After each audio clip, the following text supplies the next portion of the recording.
In the heart of New Jersey, Warren County Community College's WarrenUAS program stands as a beacon of innovation in drone technology education.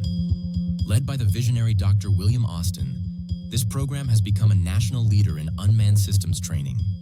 WarrenUAS offers cutting-edge courses in drone design, operation, and maintenance. With state-of-the-art equipment and rare FAA certifications, students gain hands-on experience that prepares them for high-tech careers in various industries. In December 2024, mysterious drone sightings across New Jersey sparked public concern and media frenzy. As speculation grew, one expert voice rose above the noise. Dr. William Austin, president of Warren County Community College.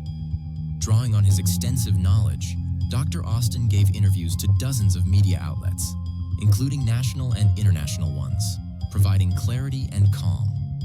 He analyzed reports, debunked misconceptions, and emphasized the importance of responsible drone use and regulations.